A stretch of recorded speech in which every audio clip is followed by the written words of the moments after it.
You are listening to Charting Cryptos, Commodities, and Currencies. Let's jump into the bloodbath that is Bitcoin. Right now, 24-hour a day Bitcoin shows us it is down 1.51%, but you can see the bleeding as we've got a big red down candle, the biggest red down candle we have seen. Going way back, over a year ago. My word, I'm looking. I don't see one this big. Anyway, it's a bad week to say the least. A bad week in Bitcoin, but that's okay. We saw an interim high. We had average volume there. We had a red spinning top last week.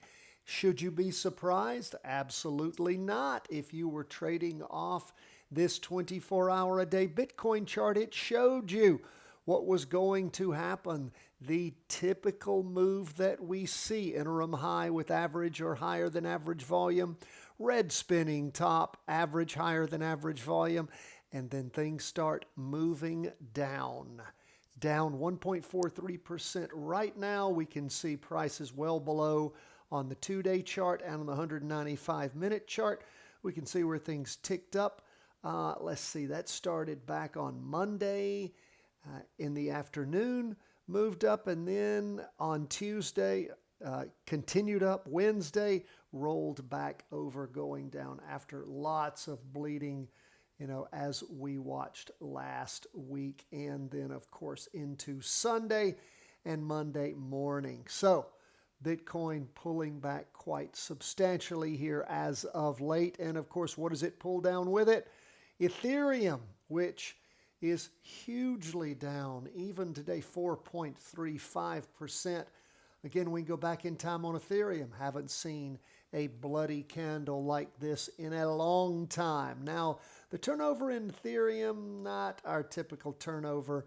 I mean, we had things after some down weeks. We had things pop up some, lower than average volume, green spinning top week before last, and then last week a red down candle, much harder to call and see. But again, the bleeding just has not stopped. One would expect the same thing with BITW, that is the Bitwise 10 Crypto Index Fund. What is that? Top 10 cryptocurrencies weighted as per market share. The big dog, of course, Bitcoin. And with all that bleeding, this is down substantially. Also, for the day alone, 2.65%. It is an ETF. This is not a 24-hour a day type of crypto chart, but it does show us, again, weighted what's going on throughout crypto, and it is nasty. And again, the biggest down candle we have seen in quite a while, if ever. So, not good. Short crypto. That's okay. We'll keep moving through things. Let's move on and see what's going on in commodities. Well, corn down. You can see corn has been rocketing down since it last peaked back in mid-May, rolling over, and again, still going down. Copper used in a lot of industry, still going down into the fourth week. Today alone, 1.79%. Silver, after kicking it up in silver, hitting that interim high, didn't have the volume to back it up, though, and then didn't quite have the volume either with the red spinning top, but nonetheless, rocketing down. Silver down today 1.26%.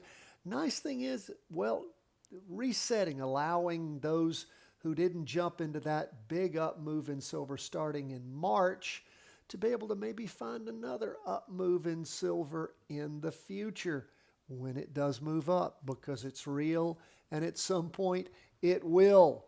What do we see going on with the U.S. gas fund? Still just rocketing down. Hopefully that's reflecting in the pumps. I drive a Tesla, so I don't really pay attention to what's going on with gas because I'm not buying it anymore. But I do see it moving down over these last 4 weeks substantially. What do we see with natural gas? Again, it's up big for the day, 4.05%. Oh, and by the way, gasoline was up for the day 2%. But again, overall, we can see natural gas also moving down.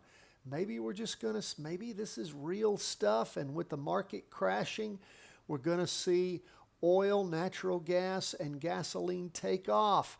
What's going on with the U.S. oil fund? I am paying attention to this. We see where we had this interim low. We have a green spinning top on the 2-day, just the first day of the latest 2-day candle. See how that goes. That might be portending that energy is going to take off. It took off today, up 3.09%.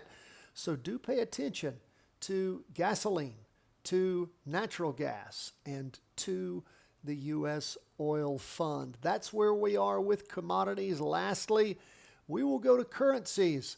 British pound is flat for the day, but you can see how it peaked back in mid-July and then has been rolling over. Flat for the day.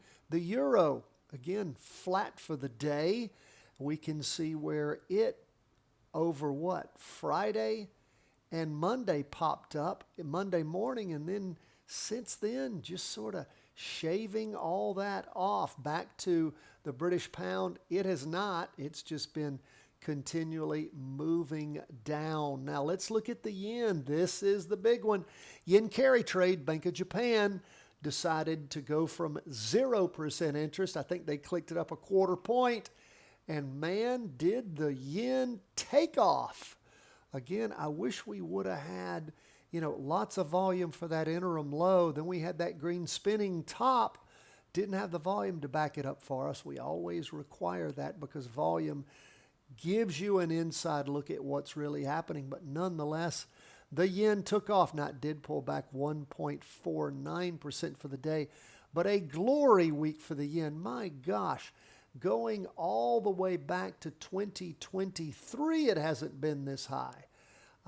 And just absolute, at the beginning of 2024, when the downturn really started in the yen, pretty much for maybe 2 weeks, yen just been crashing until that week beginning July the 8th, where the climb started and accelerated since then.